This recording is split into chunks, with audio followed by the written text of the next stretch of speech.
Bonsoir et bienvenue sur Journal de guerre. Au 270e jour de la guerre entre le Hamas et Israël, voici ce qu'il fallait retenir de la journée à 19 h.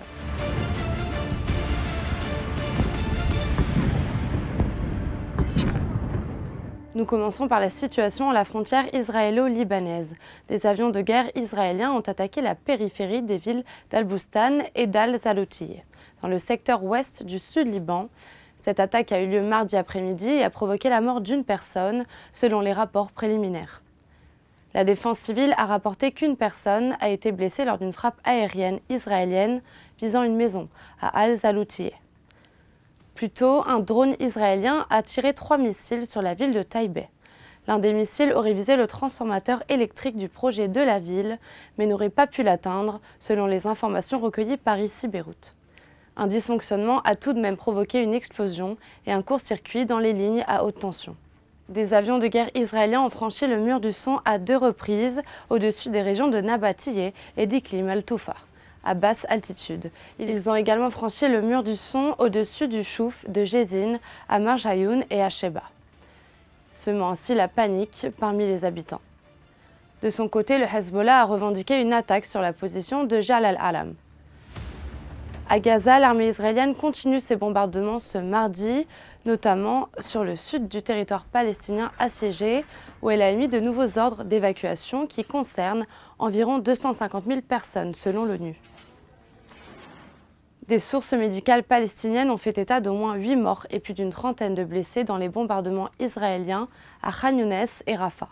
Dans le nord, l'armée dit poursuivre ses opérations lancées le 27 juin à Shoujaïa qui ont entraîné la fuite de 60 000 à 80 000 personnes selon les estimations onusiennes. Le Premier ministre Benjamin Netanyahou a pris la parole mardi, rejetant les informations publiées par le New York Times selon lesquelles Israël serait prêt à mettre fin à la guerre avant d'avoir atteint tous ses objectifs. Il a affirmé que, je cite, « Nous ne mettrons fin à la guerre qu'après avoir atteint tous ces objectifs, y compris l'élimination du Hamas et la libération de tous nos otages. » Le bilan humain depuis le début de la guerre à 19 h, heure de Beyrouth. Du côté de Gaza, le ministère de la Santé a recensé près de 37 925 morts parmi les Palestiniens depuis le 7 octobre.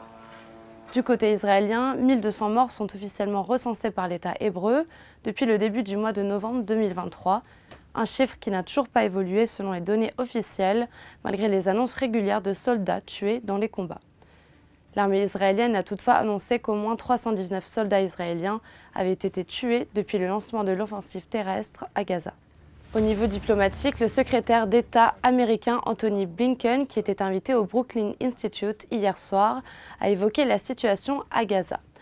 Il a réitéré la nécessité d'un plan clair, cohérent et réalisable pour Gaza après la fin du conflit, déclarant que, je cite, « Lorsque ce conflit prendra fin, il ne peut pas et ne doit pas se terminer par un vide à Gaza ».